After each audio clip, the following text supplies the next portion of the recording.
এই ভিডিওতে আলোচনা করার চেষ্টা করব স্টোরেজ ডিভাইস কি, কম্পিউটার সিস্টেমকে রান করার জন্য কি কি স্টোরেজ ডিভাইস ব্যবহার করা হয়, এইচডিডি কি, এসএসডি কি, কি ধরনের এসএসডি বর্তমান বাজারে পাওয়া যায়, এসএসডি ভার্সন সম্পর্কে বিস্তারিত আলোচনা, এইচডিডি না কিনে এসএসডি কেন কিনবেন, আপনার জন্য কোন এসএসডি প্রযোজ্য হবে।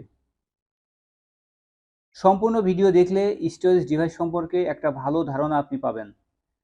মূল ভিডিও শুরু করার আগে একটি অনুরোধ করব, আপনি যদি চ্যানেলটিতে নতুন এসে থাকেন চ্যানেলটি সাবস্ক্রাইব করে পাশে থাকবেন।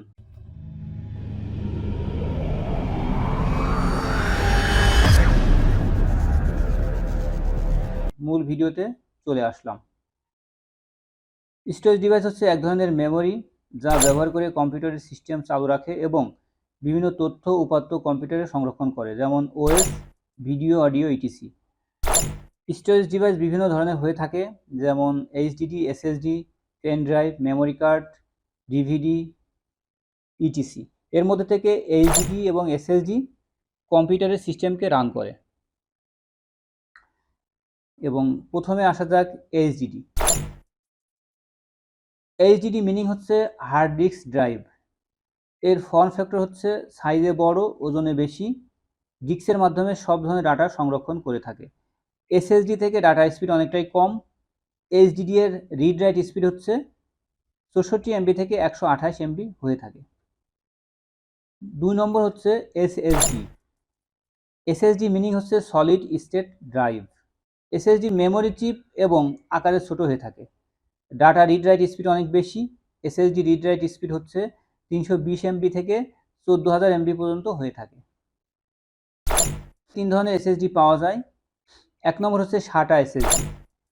ল্যাপটপ বা ডেস্কটপ কম্পিউটারে SATA কেবলের মাধ্যমে SATA এসএসডি অ্যাড করা হয়। SATA এসএসডির পারফরমেন্স লো কোয়ালিটি, তবে হার্ড ডিস্ক থেকে ভালো। ফর্ম ফ্যাক্টর হচ্ছে এসএসডি একটু সাইজে বড়, 2.5 ইঞ্চির মতো। SATA এসএসডি মূল্য অনেক কম এনভিএমই এসএসডি থেকে। 2 নম্বর SATA M.2 SSD. M.2 meaning হচ্ছে মিনি SATA পোর্ট। এই এসএসডিটা দেখতে আকারে ছোট, তবে SATA এসএসডি থেকে পারফরমেন্স অনেকটা বেশি। ল্যাপটপ বা ডেস্কটপে যদি M.2 পোর্ট সাপোর্ট করে তবেই আপনি এই এসএসডি আপনার কম্পিউটারে ইনস্টল করতে পারবেন। এর রিড রাইট স্পিড হয়ে থাকে 510 এমবি থেকে 550 এমবি পর্যন্ত। এরপর আসছে আমরা 3 নম্বরে, যেটা হচ্ছে M.2 NVMe PCI SSD। NVMe PCI SSD gen 3, gen 4, gen 5 হিসাবে বাজারে পাওয়া যায়। পারফরমেন্সের হিসাবে এই এসএসডি বাজারে সেরা এসএসডি।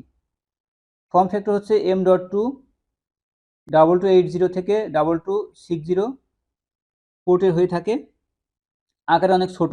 আপনার ল্যাপটপ বা ডেস্কটপ কম্পিউটারের মাদারবোর্ডে যদি M.2 NVMe PCI সাপোর্ট করে থাকে তবেই আপনি এটা ইনস্টল করতে পারবেন। এর রিড রাইট স্পিড হচ্ছে জেনারেশন অনুযায়ী কম বেশি হয়, যেমন 0 থেকে 14000 এমবি পর্যন্ত হয়ে থাকে। এই এসএসডিগুলো DRAM সাপোর্টেড, ডিম সাপোর্টেড এবং হিটসিঙ্ক সাপোর্টেড। আরও নতুন ফিচারযুক্ত এসএসডি বাজারে আছে, যেমন Cardea liquid water cooling SSD, Cardea gaming SSD. 10 gen থেকে শুরু করে 14 জেন ল্যাপটপ এবং ডেস্কটপ কম্পিউটারে NVMe PCI সাপোর্ট করে থাকে।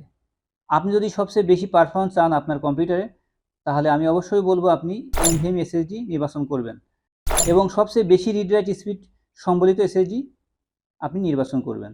এবার আসা যাক এইচডিডি না কিনে এসএসডি কেন কিনবেন। বন্ধুরা, এইচডিডির স্পিড অনেক কম এবং ওজনে বেশি, এসএসডি অনেক ছোট এবং পারফরমেন্স অনেক বেশি। কি এসএসডি আপনার জন্য প্রযোজ্য? আপনি যদি পিসি বিল্ড করে ফেলেন তাহলে অবশ্যই মাদারবোর্ড সাপোর্ট করবে সেই এসএসডি আপনাকে নিতে হবে। আর যদি পিসি বিল্ড না করে থাকেন, পিসি বিল্ড করার চিন্তা করছেন, তাহলে অবশ্যই আপনি NVMe PCI 5 ব্যবহার করবেন। যদি আপনি স্টোরেজ হিসেবে ব্যবহার করেন তাহলে অবশ্যই 512 GB এর উপরে কিনতে হবে। এই ভিডিওতে আমি চেষ্টা করেছি কিভাবে আপনি একটা ভালো এসএসডি সিলেক্ট করতে পারবেন। আশা করি এসএসডি সম্পর্কে সমস্ত বিষয় পরিষ্কার হয়ে গেছে। সবার সুস্বাস্থ্য কামনা করে ভিডিও এখানে শেষ করছি। ভিডিও ভালো লাগলে একটি লাইক করে দিবেন।